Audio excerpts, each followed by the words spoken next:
नमस्कार, फाइटर समाचार में आपका स्वागत है। पेश है आज 1 जनवरी सुबह 6 बजे राजस्थान की खास खबरें। भजनलाल सरकार ने सुरेंद्र पाल सिंह टीटी को स्वतंत्र प्रभार राज्य मंत्री बनाए जाने के बाद से प्रदेश की सियासत गर्मा गई है। प्रदेश में श्रीकरणपुर सीट पर उपचुनाव हो रहे हैं। अगले सप्ताह यहां वोटिंग होनी है। यहां से भाजपा ने सुरेंद्र पाल सिंह टीटी को प्रत्याशी बनाया है।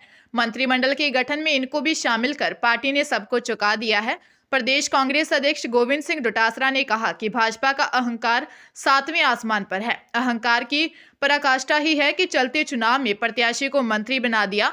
मतदाताओं को प्रभावित करने के लिए टीटी को मंत्री बनाया है। चुनाव आयोग को शिकायत की है। जरूरत पड़ी तो कोर्ट का दरवाजा भी खटखटाएंगे। पूर्व विधायक संयम लोढ़ा ने भी सुरेंद्र पाल सिंह टीटी को मंत्री बनाए जाने पर आपत्ति जताई और इसे आचार संहिता का उल्लंघन बताया है। उन्होंने कहा कि इस मामले में मुख्य निर्वाचन अधिकारी प्रवीण गुप्ता से बात कर उचित कार्रवाई की मांग की है। पूर्व नेता प्रतिपक्ष राजेंद्र राठौर ने लोढ़ा के बयान पर सरकार के बचाव में कहा कि संविधान के अनुसार किसी को भी निर्वाचित हुए बिना मंत्री पद धारण करने का अधिकार है। राजस्थान गले तक कर्ज में डूबा हुआ है। भारतीय रिजर्व बैंक की रिपोर्ट के अनुसार 2022-23 में राज्य का कर्ज बढ़कर 5,37,013 करोड़ रुपए हो गया है। पंजाब के बाद राजस्थान देश का सबसे ज्यादा कर्ज वाला राज्य है। इस राज्य को कांग्रेस से जीतने के बाद राजस्व कैसे लाया जाए, यह बीजेपी सरकार के सामने अरबों डॉलर की चुनौती बनी हुई है। वित्तीय निहितार्थों के अलावा मंत्रिमंडल की विलंबित घोषणा भाजपा के सामने एक और परीक्षा है। सूत्रों का कहना है कि सबसे बड़ी चुनौतियां गृह और वित्त हैं, क्योंकि यही वो प्रमुख मुद्दे हैं जिनके दम पर बीजेपी ने राजस्थान में वापसी की है। कानून व्यवस्था से निपटना और घटता राजस्व अभी भी भाजपा के लिए चिंता का विषय है। हालांकि मुख्यमंत्री भजनलाल शर्मा ने घोषणा की है कि राजस्थान में कांग्रेस द्वारा शुरू की गई जन कल्याणकारी योजनाएं रद्द नहीं की जाएंगी, लेकिन अभी तक यह स्पष्ट नहीं किया गया है कि उन्हें कैसे लागू किया जाएगा। Institute of banking personal selection यानी IBPS ने IBPS क्लर्क रिटर्न 2023 एग्जाम के रिजल्ट जारी कर दिए हैं। कैंडिडेट्स IBPS के ऑफिशियल वेबसाइट ibps.in पर प्रोविजनल रिजल्ट और अलॉटमेंट लिस्ट चेक कर सकते हैं। IBPS ने कैंडिडेट्स की मेरिट और प्रेफरेंस के आधार पर रिजल्ट डिक्लेयर किया है। IBPS क्लर्क से देश के बैंकों में होने वाली भर्ती के लिए प्रीलिम्स एग्जाम 26, 27 अगस्त और 2 सितंबर को और मेंस 7 अक्टूबर 2023 को हुआ था। क्लर्क 2023 के जरिए करीब 5,545 पदों पर भर्ती की जाएगी। वहीं मार्च 2024 तक अगर किसी और बैंक से भर्ती के लिए नए पद आते हैं तो इसी लिस्ट से कैंडिडेट्स को रिक्रूटमेंट किया जाएगा। नागौर में बेटे ने मां बाप और दिव्यांग बहन की हत्या कर दी। जानकारी के अनुसार सोते हुए परिवार पर हमला किया गया। रात को तीनों का मर्डर करने के बाद आरोपी बेटा रात भर शवों के साथ ही रहा। इसके बाद सुबह बिस्किट खाते हुए पुलिस स्टेशन पहुंचा और हत्या की जानकारी दी। SHO मानवेंद्र सिंह ने बताया कि पादू कलां कस्बे में रहने वाले ज्वेलर 45 वर्षीय दिलीप सिंह, उसकी पत्नी 42 वर्षीय राजेश कंवर और 15 वर्षीय बेटी प्रियंका की हत्या हुई है। घटना की जानकारी मिलते ही पुलिस मौके पर पहुंची और तीनों शवों को कब्जे में लिया। हत्यारे 20 वर्षीय मोहित से पूछताछ की जा रही है। आरोपी को हत्या का कोई पछतावा नहीं है। पुलिस आरोपी को मानसिक रूप से अस्थिर बता रही है। घटना के बाद पादुकला इलाके में हड़कंप मच गया। SP नारायण टोगस और पुलिस के बड़े अधिकारी मौके पर पहुंचे और लोगों से पूछताछ की। दौसा जिले में स्थित मेहंदीपुर बालाजी के दर्शनार्थियों के लिए साल का अंतिम दिन सुख समृद्धिवान के साथ साथ दुखद क्षणों का दिन रहा।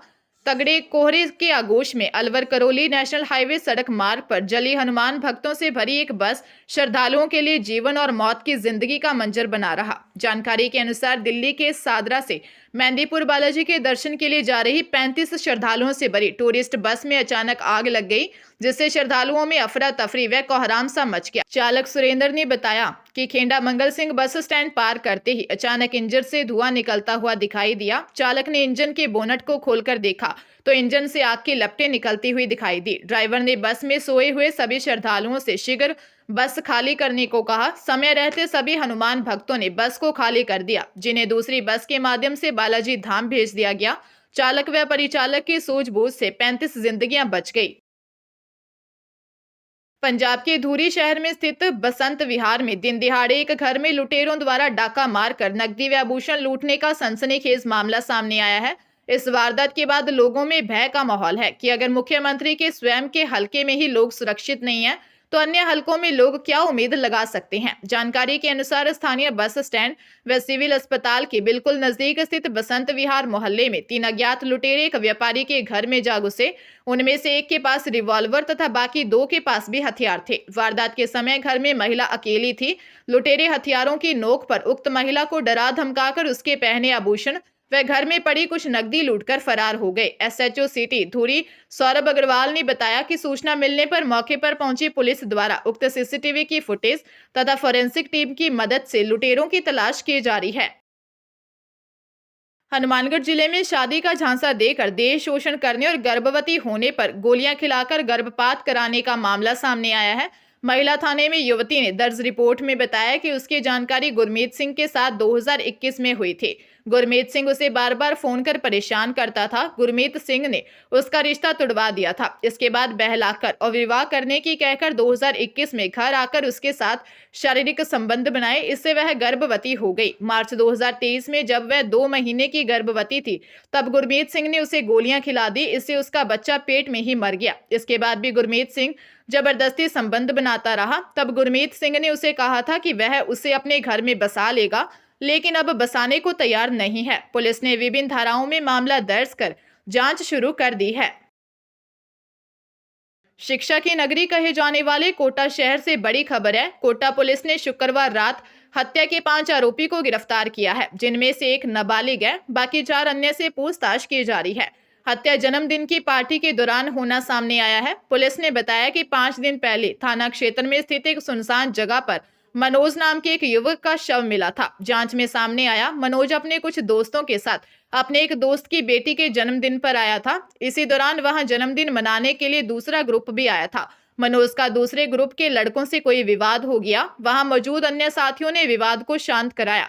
कुछ देर के बाद जब मनोज अपने घर के लिए गुजर रहा था तो सुनसान इलाके में उसे पकड़ लिया गया और उसकी हत्या कर दी। पुलिस ने हत्या के आरोप में विशाल, असलम, पंकज और अजय को अरेस्ट कर लिया है। सभी की उम्र 20 साल से 25 साल के बीच की है।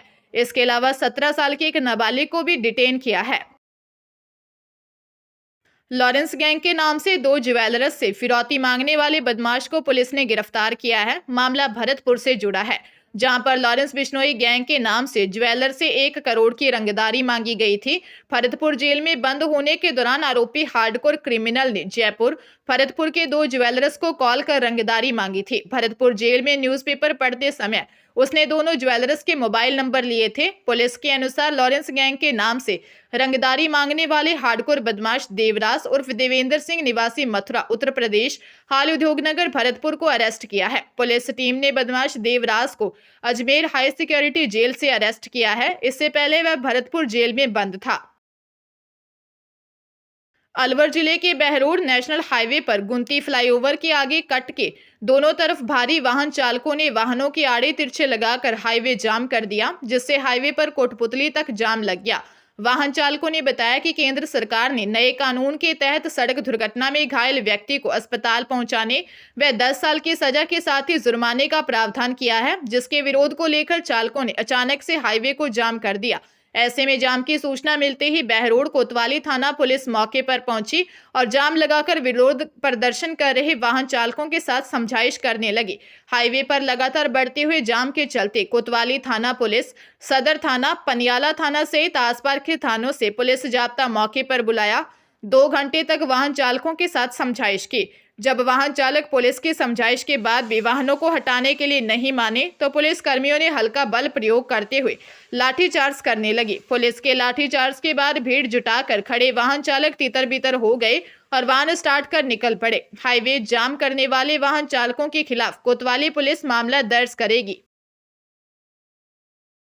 कोटा जिले के महावीर नगर थाना क्षेत्र में हरिओम नगर बस्ती में शुक्रवार रात युवक की हत्या के मामले में पुलिस ने 2 आरोपियों वीर सावरकर नगर निवासी 40 वर्षीय पप्पू वाल्मीकि और 20 वर्षीय विष्णु वाल्मीकि को गिरफ्तार कर लिया। घटना में शामिल अन्य लोगों की पुलिस तलाश कर रही है।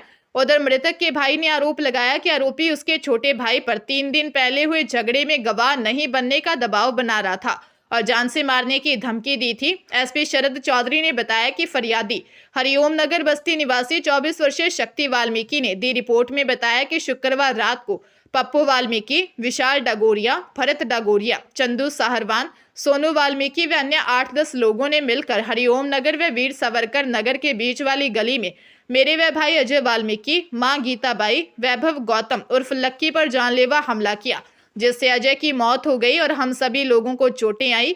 पुलिस ने मामला दर्ज कर अनुसंधान शुरू कर आरोपियों की तलाश शुरू की।